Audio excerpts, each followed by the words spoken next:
It's been a while. I figured I would put my shoes on, make a video, and just show you guys what's been going on around the farm lately. So our efforts to get this space over here seeded with grass were pretty futile, as you can see.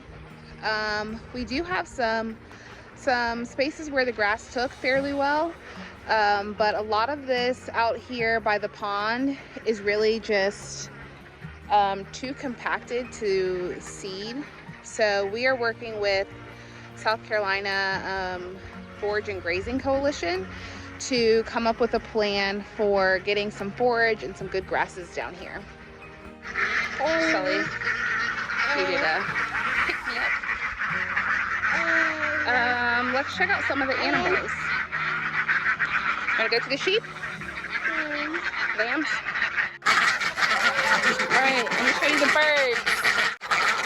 All of these guys and girls are free ranging, and they are waiting for food impatiently. I'm gonna throw them some food. Maybe we can hear. And let's see. So these little black ones in the back, those are our new egg layers, the French black copper Morans.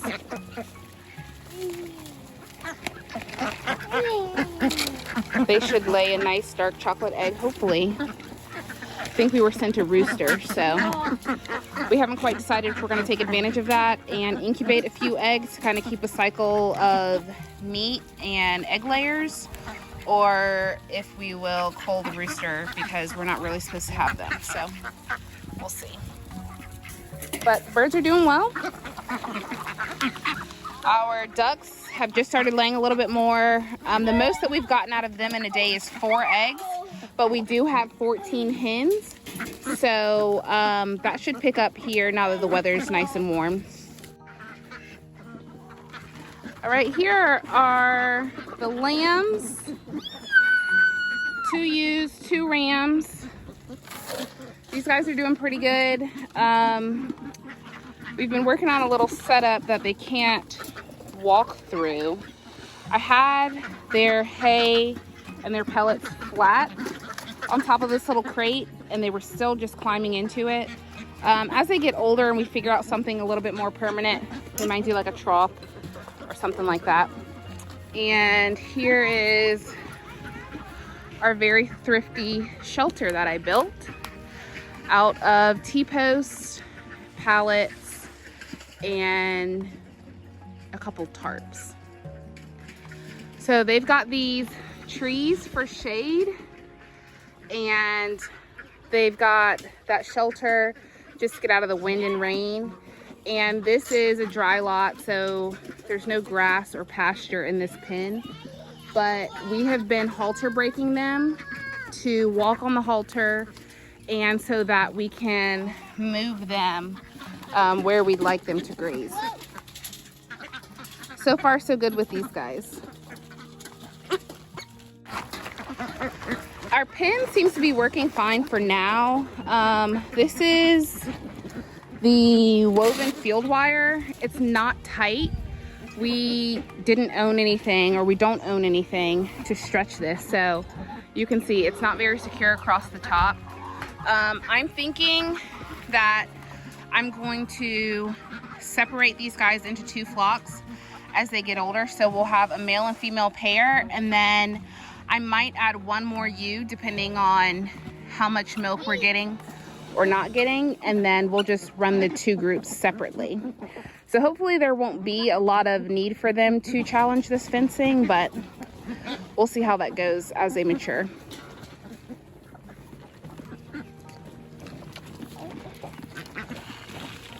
Is it good? Hey, Maggie. Excuse you. Avery. Oh boy.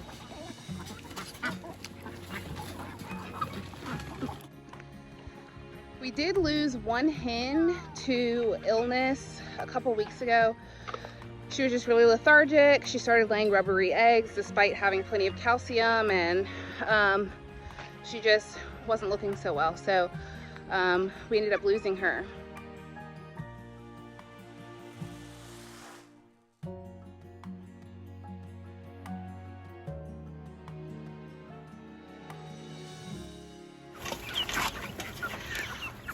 Okay, so here are the meat birds that we started back in, what was it, March? They are still a bit small.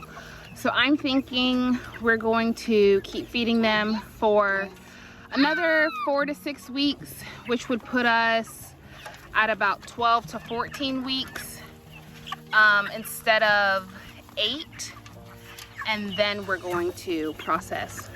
But after our initial losses, we got a new batch of birds sent out. They were here in like less than 48 hours and they did really well. So not really looking forward to processing all of these, but definitely looking forward to having some fresh meat in the freezer. The pond is primarily where the ducks hang out. They don't use their house anymore. And it is kind of going through those natural cycles. So with the pollen, we've definitely seen an uptick of planktonic algae. And it comes and goes. These ducks are really helpful to make sure the water isn't completely stagnant, and cedar hops in every once in a while too. But we haven't really figured out what we want to do as far as keeping it aerated, stocking it, plant life, but as you know, the list is always long, the list of things we want to see happen out here. So the pond is definitely on the list, it's just not at the top of the list. I talked to you guys about the duck eggs. They're just, you know, taking off with production, but the chickens are doing really well. Let's see, we've got 2 eggs over there and a lot over here. And Sullivan actually brought me a boot full of eggs this morning. So we are getting at least a dozen eggs out of our chickens every day. Sully just got a new bike.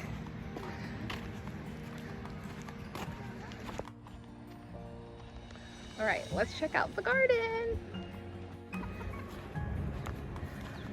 Ooh, I hear thunder. I think it is gonna rain. I hear thunder. I see the clouds too.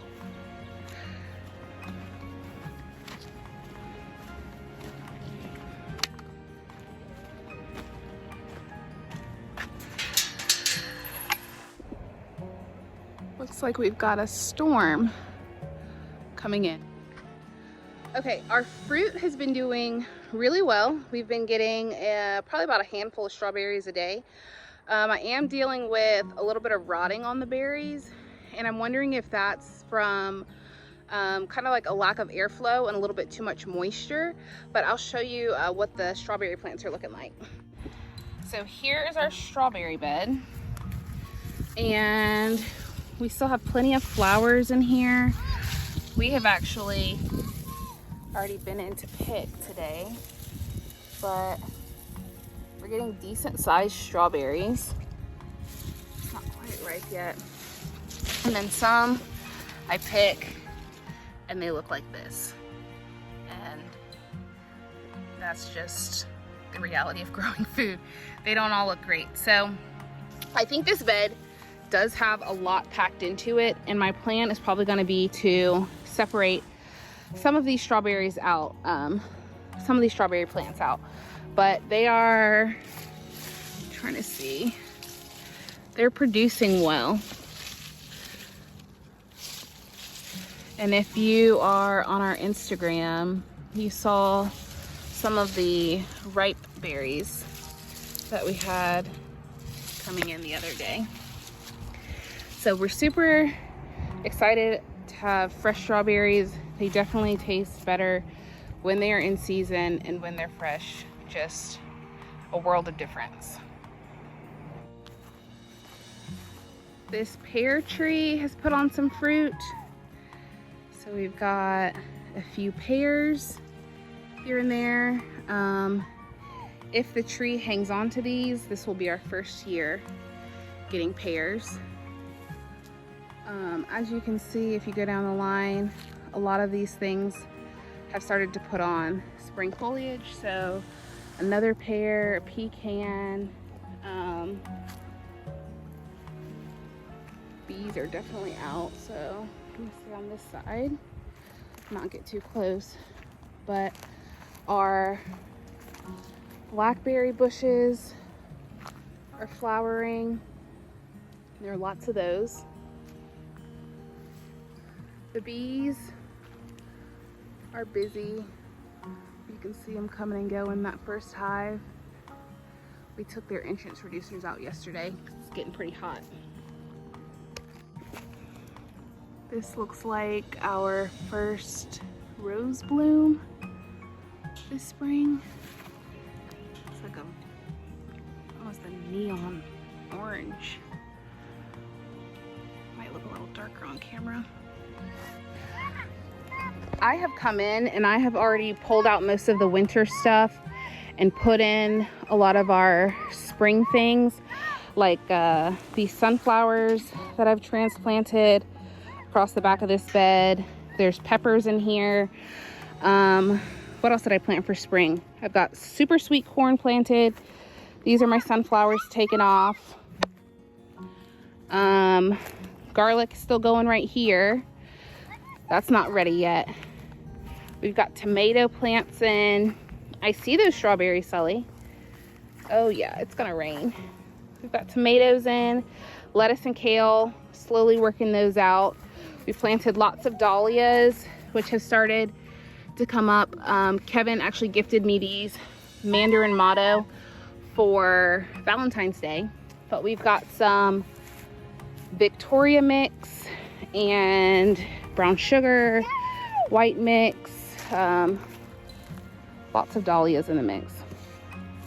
Here's some more of our tomatoes, which are already halfway up this little trellis. That might be a problem. I think these are Marion tomatoes. We've got some flowers on those already. I started these over the winter in the greenhouse way too early, and so they've been outside for a while now. Our banana plants are slowly making a comeback.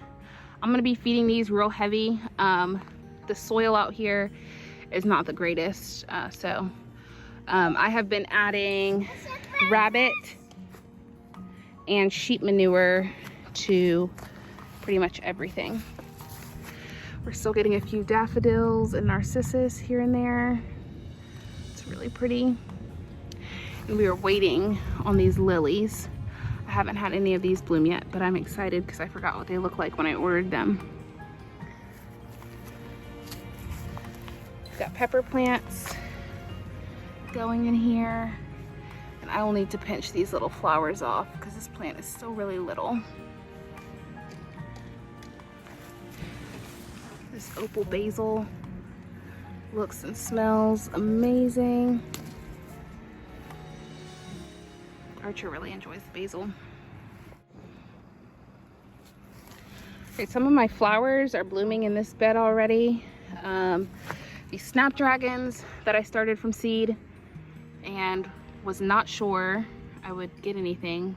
The seeds are so tiny, but I did manage to get a couple. So I've got this plant right here and a couple more right here.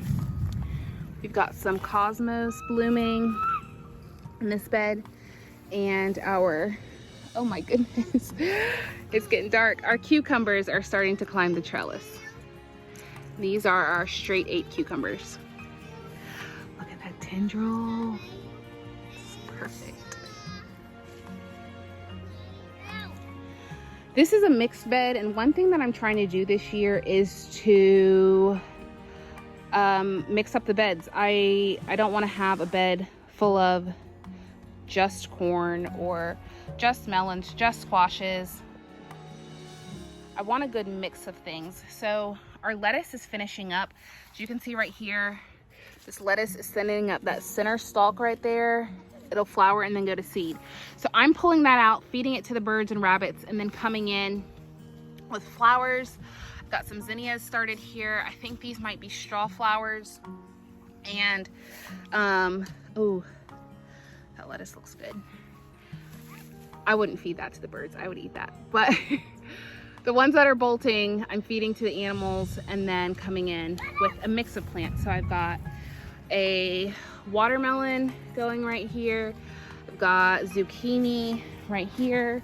And then as I come across this bed, again, just mixing it up, zucchini, watermelon, and I'll fill in as I continue to pull those lettuces out. All right, our orange currant tomatoes are taking off like crazy. These are kind of just bushing out everywhere. I'm having a hard time keeping these pruned, and it's still super, super early.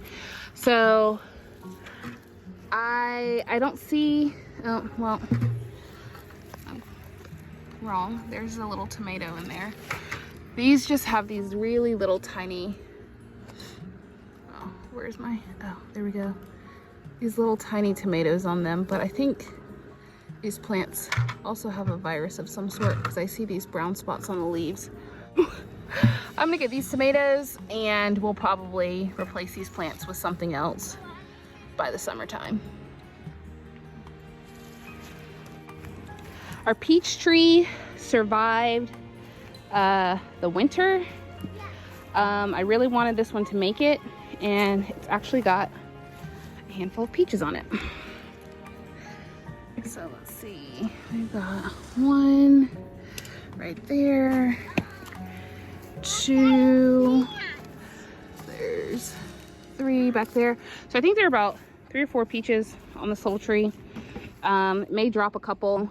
If I get one, that'd be enough for me. So we'll see what happens with that, but it's looking good for now.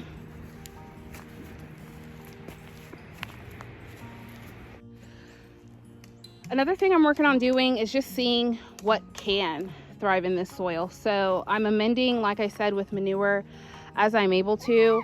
But I've come in and just put some melons and pumpkins and things like that right in the middle of these fruit tree rows. So right here, I believe this is a canary melon. And then right here, I've got blueberries. We've got a plum tree. That's looking good. No fruit or flowers yet. And then come here and, oof, don't like these bugs, but we've got blueberries. Hopefully I can stop Sully from picking these. Nope, not ready yet. Blueberries, not ready yet.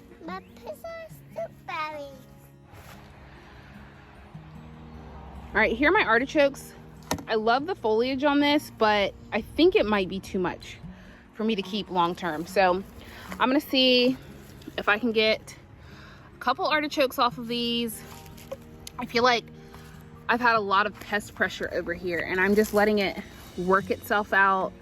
I'm not spraying anything. Yeah, it'll run its course. So I'm just leaving that alone. But I've also got some more cucumbers in this bed. These are my salt and pepper cucumbers. Got nasturtiums coming in here, and then I planted some asparagus because I want this to be a perennial bed eventually. Here is one bed of potatoes, and I've got Belmonda on the left here and Adirondack blue on the right. So here's to hoping we get some potatoes. I've got 2 beds of potatoes actually. I think I have Yukon Gold planted in another bed, and Satina maybe, another white potato I'm forgetting the name of, but Everyone around here loves potatoes. We can can them to preserve them. We can tuck them away to preserve them. So I felt like it was worth using 2 beds for the potatoes. I also have some squashes tucked away in my other potato bed. Oh, there's a little nasturtium hiding in there. Loving the purple on these leaves. I have pulled the majority of the dill and spinach, cilantro that was in this bed with my cabbages. I left a couple and their flower heads look really pretty. So this is dill. I'll save seeds from this. And this is cilantro, and I will save seed from that. I've got a couple of good cabbages here. Some of them have become little pest traps, but I will wash that and I'll still eat it. It's not a problem for me. And in the back, I've got some dahlias coming up and then jalapeno peppers for my pepper jellies in the back of this bed. All right, I'm gonna wrap this video up. I've got some irises blooming. And then in my containers over here by the greenhouse, got some alyssum that's taken off, some purple coneflower making its way back there. And I've come in and plugged in some things like nasturtium over here. It is about to storm, so I'm gonna go ahead and wrap this video up, get the boys inside, make sure all the animals are where they need to be, and we'll see you guys soon. Bye.